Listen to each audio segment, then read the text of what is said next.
When a billionaire father walked into a small-town diner, he never expected to see a stranger feeding his disabled daughter like she was her own. What he did next made headlines, but not for the reasons you'd think. One act of kindness would unravel a lifetime of secrets, shame, and sacrifice. But when he was forced to choose between power and humanity, would he finally make the right decision? Or would his pride destroy everything he had left? Marcus Vail wasn't just rich, he was one of the most powerful men in the world. A tech visionary, a self-made billionaire, and the face of an empire that reshaped modern life. People saw the headlines, the speeches, the glitz. But behind the gold-plated gates of his oceanside mansion, Marcus lived a life of silence, guarded by pain he refused to speak of. At the heart of that silence was his daughter, Sophie, 10 years old, bright-eyed, and wheelchair-bound after a tragic accident that killed her mother. The public never even knew she existed.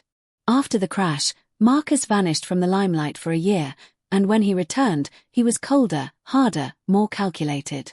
He surrounded himself with lawyers and bodyguards, and built an invisible wall between Sophie and the world. He told himself it was for her protection.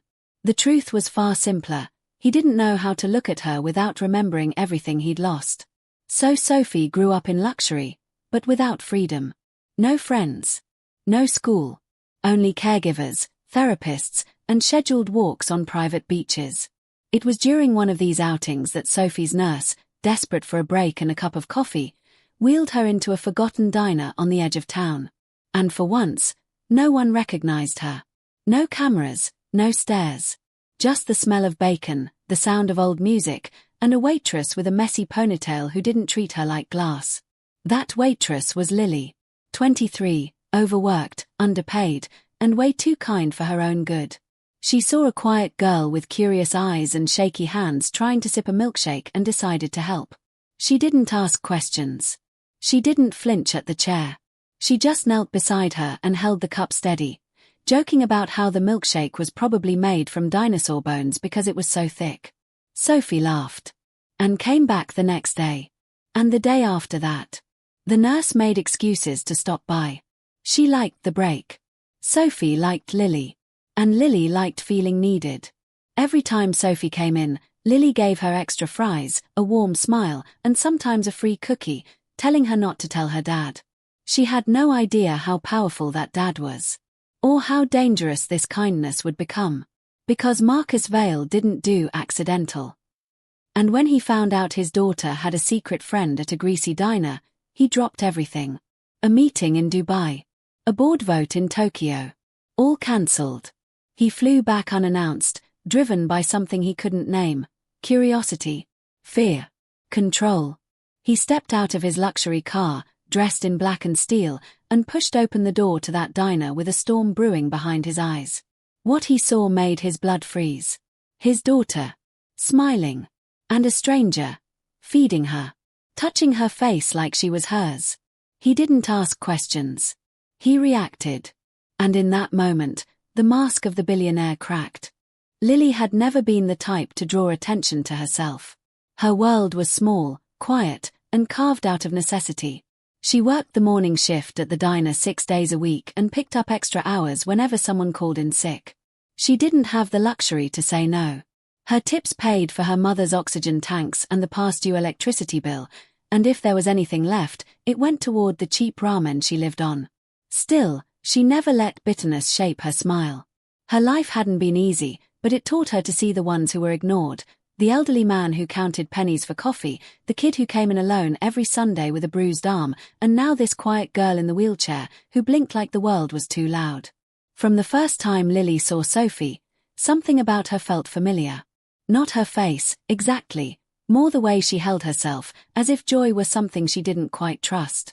Lily had seen that look in the mirror once, years ago, after her little brother Jeremy died from a seizure no one saw coming. He'd been born with a rare neurological condition, and doctors said he'd never walk or speak. But he did both, with Lily always at his side. She used to hold his hand at night and whisper that he was her hero. When he died, something inside her stayed broken. No one could fix it. Not her grieving mother. Not time. But seeing Sophie brought back those memories, soft and sharp like sunlight on cracked glass. Without even realizing it, Lily found herself reaching for the girl every time she came in. She never asked about Sophie's life. It wasn't her place. She just showed up. She learned what Sophie liked: grilled cheese with no crust, thick chocolate shakes, and stories about dogs that could talk. Sometimes Lily would sit beside her during her short break and draw cartoons on napkins. She gave them funny names and silly accents, making Sophie laugh so hard the nurse once had to remind her not to choke on her fries. To Lily, Sophie was just a kid who needed a friend.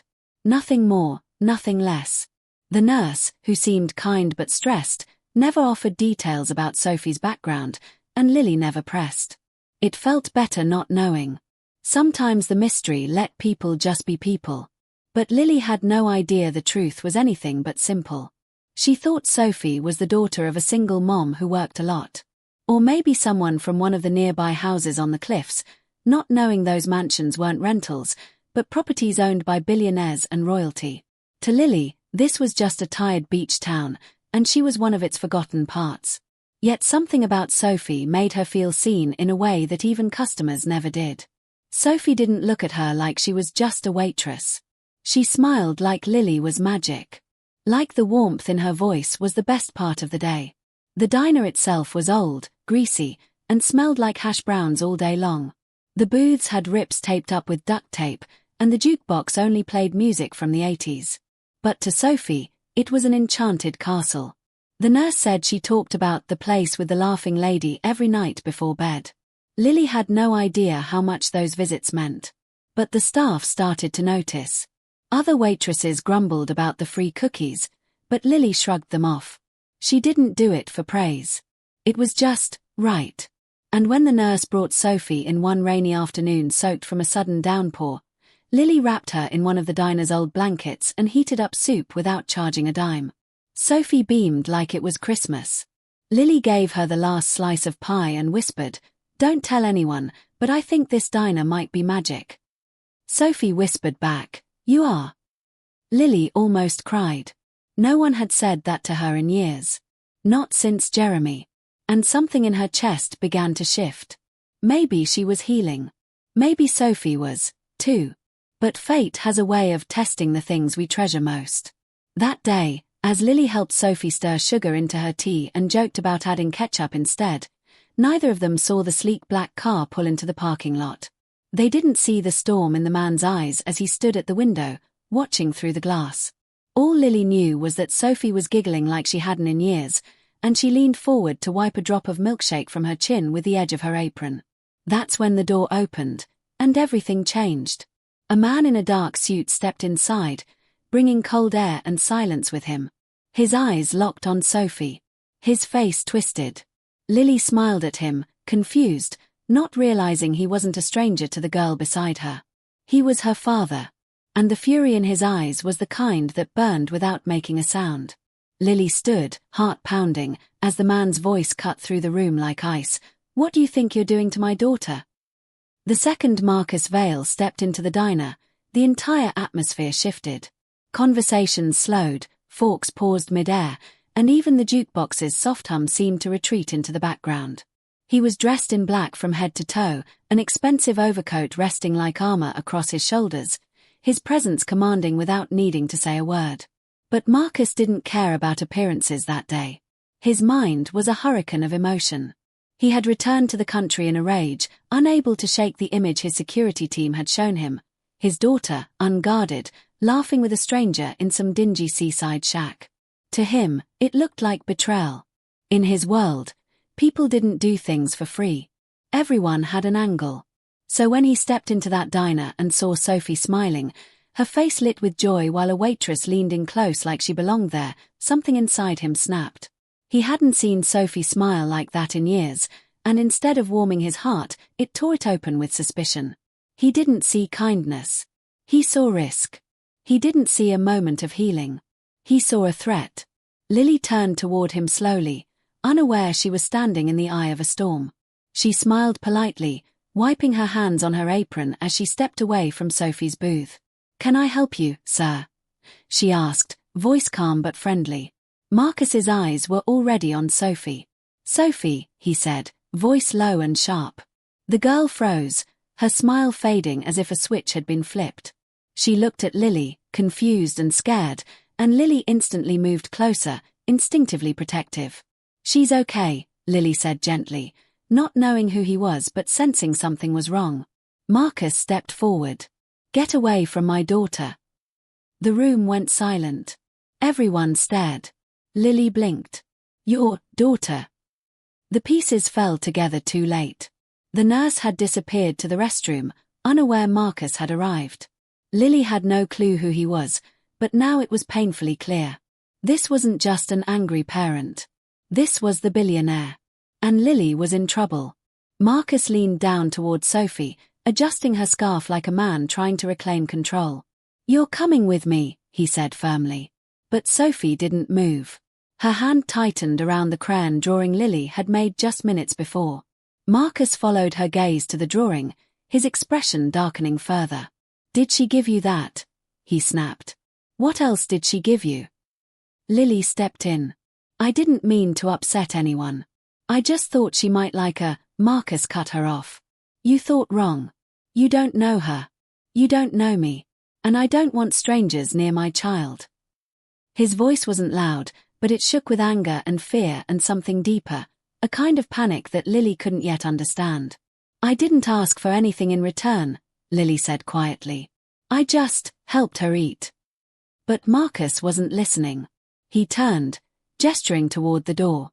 "Come on, Sophie. We're leaving." But Sophie didn't move. Instead, for the first time since the accident, she looked her father in the eye and whispered, "I like her." That small sentence hit Marcus like a punch to the chest. Something cracked in his mask. He stared at Sophie, then at Lily, then back again, as if trying to see through a fog of emotion he'd buried long ago. "You don't know what's best for you," he said to his daughter, but even he didn't sound convinced. Sophie looked down, crushed by his tone. Lily watched it all in silence, her heart breaking. "Look," she said softly, "I didn't mean any harm. I've got a brother in heaven who used to look at me like she does. I just saw something in her that felt familiar." Marcus turned sharply. "You think that gives you the right to insert yourself into our lives?" Lily flinched, but held her ground. "No. But maybe she needs more than what she has." That set him off. "You don't know what she has. She has everything. More than you'll ever understand." His voice cracked, and for the first time, there was a glimpse of something raw beneath the surface. Pain. Guilt. Fear. He grabbed Sophie's wheelchair handles and turned it toward the exit. "Let's go." The nurse rushed in just as they were leaving, looking stunned as Marcus stormed past her. Lily stood frozen, her hands trembling. She watched them disappear through the door, a whirlwind of confusion and heartbreak trailing behind them. The diner, once full of warmth and laughter, now felt cold. No one spoke. No one moved. And in that stillness, Lily realized the truth. She had stumbled into a life far bigger than she ever expected. But her heart told her she hadn't done anything wrong. She had given a lonely child a bit of light. Even if the father couldn't see it. What Lily didn't know was that the story was far from over. Because Marcus, even in his fury, had seen something he couldn't unsee. His daughter, smiling, not because of wealth or treatment or therapy, but because of a girl in a diner who had nothing to gain and everything to give. That image would haunt him in ways he never expected. Marcus didn't say a word on the drive back to the estate. The rain tapped against the windows like a slow drumbeat, but inside the car, the silence was heavier than the storm. Sophie sat quietly, holding the drawing Lily gave her like it was made of glass. The nurse tried to make conversation, but Marcus held up his hand without looking at her. His mind wasn't in the car anymore. It was back in that diner.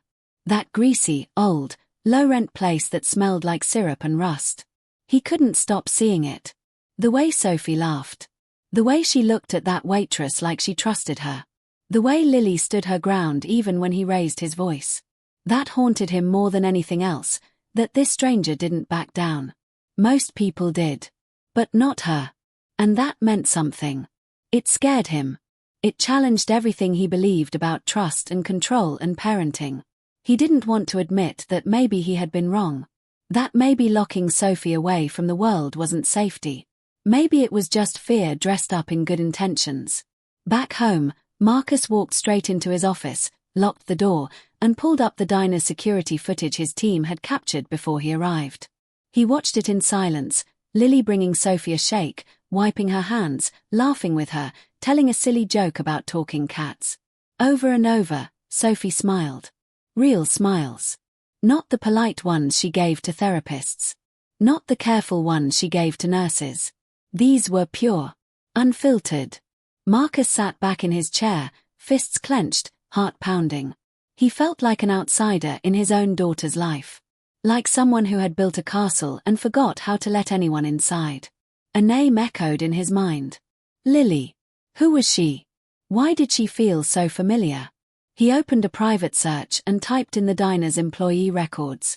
It didn't take long to find her. Lily Bennett. 23. Graduated high school with honors. No college listed. No arrests. Just a quiet life in a town no one famous ever visited.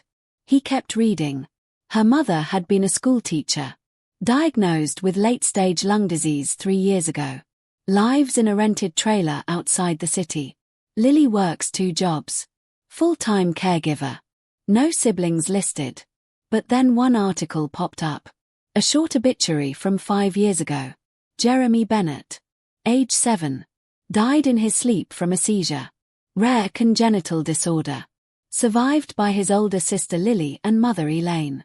The photo next to the article hit Marcus like a brick. A young boy in a wheelchair, grinning ear to ear, sitting beside a teenage girl with her arms wrapped around him like a shield. Suddenly it all made sense. The way Lily looked at Sophie. The way she spoke to her. The way she knew how to cut her sandwich just right and never acted like she needed pity. Lily had lived this pain. She had carried it. And somehow, she had found a way to still smile. Marcus leaned back in his chair, breath shaky. For years, he told himself that keeping Sophie away from people was the only way to protect her. But maybe what she needed wasn't protection.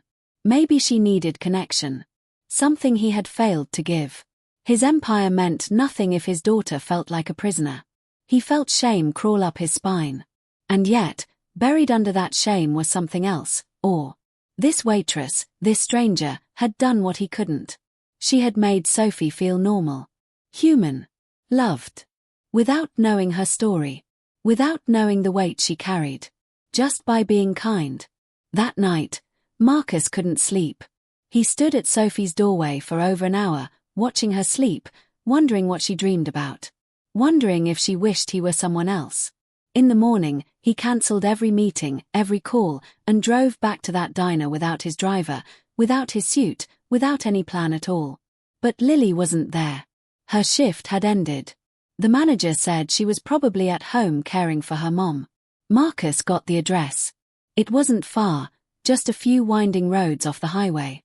He pulled up to the trailer and felt the weight of his wealth in a way he never had before. Everything about her life screamed struggle. But there was pride, too. A garden with wilting flowers, but clearly cared for. A porch swing with patched ropes. He knocked. The woman who answered the door was thin and pale, wrapped in a sweater too big for her frame. "You must be looking for Lily," she said kindly. "She's inside. Come in." Lily appeared a moment later, surprised but calm. She wiped her hands on her jeans, not wearing makeup, her hair tied back, exhausted but still standing tall. "You're not here to yell again, are you?" she asked quietly. Marcus shook his head. "No. I'm here because I was wrong." The words hung in the air. Lily blinked, unsure what to say. Marcus glanced at her mother, then back at her. "I saw something in that diner that scared me. Not because it was bad, but because it was good. And I didn't know how to handle that." Lily said nothing. Marcus took a deep breath. "I saw the article. About your brother." Her eyes widened. Her jaw tightened. "That was private," she whispered. "I know," he replied. "But I needed to understand. And now I do." They stood there in silence, 2 people who had lived through grief in very different ways. Finally, Lily spoke. "Your daughter is wonderful. All she needs is someone who sees her. Really sees her. Marcus nodded, his voice thick. I see that now. And I think, maybe I saw you, too. Marcus didn't know what he expected when he returned to that trailer. Maybe a refusal. Maybe a slap. Maybe silence. But what he got was something harder, grace. Lily didn't rage. She didn't cry. She just listened, quietly, while her eyes said everything her lips didn't. She wasn't used to rich people showing up on her porch, much less apologizing. But there was something different in Marcus now. He wasn't wearing the mask he wore on magazine covers or business panels. He looked like a man who had been forced to see the truth for the first time in a long time. And the truth had cracked him open. He stood in her small living room, surrounded by family photos and oxygen tanks, and he said something that made her heart stop. I want to offer you a job. No contracts. No games. Just an offer. Come work for me. Be Sophie's personal caretaker. Move into the guest house. Travel with us. Teach her how to laugh again. Lily stared at him, stunned. You want me to be her nanny? She asked. He shook his head. Not her nanny. Her light. You already are. I just want to give you the tools to keep doing what you're already doing. Lily didn't answer right away. Her mother coughed in the next room, a wet sound that carried the weight of years. Marcus looked around and added, I'll cover your mom's medical costs. Full-time care. The best. No more double shifts. No more ramen dinners. It should have been a dream offer. Anyone else might have jumped. But Lily didn't. Instead, she took a step back and narrowed her eyes. Why now? Why me? Her voice was low but steady. Marcus paused, and then, for the first time in years, he told the truth. Because I saw my daughter happy, and I didn't recognize the feeling. Because you reminded me of what I buried. And because I'm tired of pretending I know what I'm doing. Lily's guard didn't fall. Not yet. What happens when you get scared again? When your control kicks back in and I become just another employee you can push around. Marcus met her gaze. Then I hope you'll remind me of this moment. Or walk away. With your head high and your hands clean. Lily didn't smile. But her eyes softened just enough to let hope sneak in. They sat at her kitchen table that night, drinking tea from chipped mugs, talking not like a billionaire and a waitress, but like two survivors of different wars.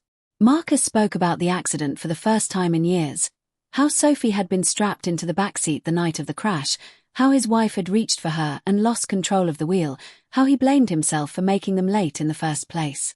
He told Lily how he'd hidden Sophie from the world, not to punish her, but because he was terrified someone would see his failure as a father. Lily listened, not with pity, but with understanding. She spoke of Jeremy. How his final breath came while she was in the other room doing homework. How she'd carried that guilt for years. They didn't trade tears. Just truth. And when the moon rose high and the trailer grew cold, Lily gave him her answer. I'll think about it, she said. Not for the money. But for Sophie. The next morning, Marcus did something no one expected. He called a press conference. His team scrambled, confused by the sudden announcement. When the cameras rolled, he stepped up to the microphone and did what he swore he never would. He introduced Sophie to the world. No spin. No filters. Just the truth. He told the world about her accident. About the grief. About the walls he had built. And then he said something that made headlines around the globe. My daughter deserves more than protection. She deserves freedom. And she deserves people in her life who see her as she is. One of those people works at a diner most of you would never step foot in. Her name is Lily. And she saved my daughter in ways I never could. The room fell silent. Marcus didn't flinch. I've asked her to join our family in a professional role. But truthfully, I don't care if she accepts. She's already changed us. That speech was streamed across networks, shared on social media, and debated on talk shows for weeks. People were shocked. Inspired. Some called it a PR stunt. Others called it bravery. Lily called it strange. She watched it on her small TV, sitting beside her mother, who cried softly at the mention of her daughter's name. Lily didn't like the spotlight, but she couldn't ignore the weight of those words. When Sophie called her that night, for the first time on her own, and asked, "Will you come visit me?" Lily's heart cracked open all over again. She said yes, not because of Marcus, not because of the offer, but because of the little girl who saw her not as a helper, but as a friend. Lily packed a bag and showed up at the estate the next morning. Not as an employee, not as a servant, but as someone who had been through the fire and come out with her heart intact. What came next wasn't simple. There were awkward moments, boundaries to set, trust to rebuild. But for the first time, it felt like a real beginning. Not a rescue story. Not a charity case. Just three broken people learning how to live in the light again. From the outside, it looked like a fairy tale. A billionaire humbled. A waitress uplifted. A little girl finally allowed to laugh in the sunlight. But real change doesn't happen in a press release or a moment of public confession. It happens in the long, quiet hours when no one's watching. Marcus knew this. And Lily did, too. That's why, even after the cameras stopped flashing and the applause faded, there were still walls to tear down and wounds to tend. Sophie didn't transform overnight. She still had days where she wouldn't speak, nights where nightmares pulled her back into fear. But Lily was there. Not to fix her. Just to sit with her in the silence. She would play old songs on her phone, draw silly cartoons on napkins, and build forts from couch pillows. Marcus watched from a distance at first, unsure of his place in this new world. But then, slowly, he began to join them. First by standing in the doorway. Then sitting in the room. Then finally, crawling under the pillow fort beside them, laughing when it collapsed on his head. The staff at the estate had never seen Marcus smile like that. Not even before the accident. He became softer, more human. He started asking about people's families. Remembering birthdays. Walking the halls without his phone in hand. But not everyone was pleased. Investors grew nervous. Board members whispered about his priorities shifting. Shareholders demanded to know why he was cancelling meetings to attend school events and wheelchair fittings. Marcus ignored them. Until one day, they forced his hand. A major vote came up, one that would strip environmental protections in a country where his company wanted to expand. It would mean billions in profit. But also mean displacing hundreds of disabled children from a care center to make room for new buildings. The vote was set. Everyone expected Marcus to sign off. But Lily found the proposal one night while sorting Sophie's school folders. She handed it to him with no words. Just a look. He sat at his desk for hours, torn between empire and ethics. The next morning, instead of signing the approval, Marcus resigned from the board. Publicly. Boldly. He released a statement that shook the business world. What good is growth if it leaves people behind? My daughter taught me that life isn't about winning. It's about listening. I will no longer lead a company that doesn't listen. The stock dropped. Headlines exploded. Critics called him reckless. But something strange happened. Letters poured in. From parents, teachers, disabled teens. Strangers who had watched his story unfold and found a piece of themselves in it. He had lost money, power, influence. But he had gained something far more rare, respect. Not the kind earned through fear, but the kind earned through vulnerability. And that respect, in time, became the foundation of something new. Marcus launched a non-profit focused on accessible education and mobility programs for children with disabilities. He named it after his daughter. The Sophie Foundation. Lily became its creative director. Not for the title, but because Marcus trusted no one else to tell stories with truth and warmth. Sophie helped pick the colors for the logo and designed the very first flyer, which now hung framed in Marcus's office. The mansion changed, too. The gates no longer shut the world out. They opened. Volunteers came in and out. Kids rolled across the lawns in wheelchairs decorated with balloons and ribbons. Laughter returned to a place that once echoed with silence. And in all of this, something beautiful happened that no one expected. Lily stayed. Not as staff. Not as a caretaker. As family. She never moved into the main house. She liked her little space in the guest house, where she could burn toast and sing badly in the shower. But she became Sophie's sister in every way that mattered. And Marcus? He never said the words, but Lily knew. She saw it in the way he looked at her during dinners, when Sophie made a mess and Lily laughed instead of scolding. She saw it in the way he asked her opinion on things that had nothing to do with work. She saw it in the way he showed up, not with gifts, but with time. He had changed. Not because he wanted the world to see him differently, but because he finally saw himself clearly. One evening, long after the world had stopped paying attention, Sophie asked a question that made Lily pause. They were sitting on the porch, watching the sun go down. "Do you think you saved me?" Sophie asked. Lily looked at her, then smiled. "I think you saved all of us." And somewhere inside, they both knew it was true. The story didn't end with a ribbon cutting or a final speech. It didn't even end with Sophie standing up from her chair, because that wasn't the point. The point was that she could finally roll through the world without feeling invisible. That her voice was heard. That her laughter echoed. And that a stranger who once gave her a cookie had reminded the richest man alive what love really looked like.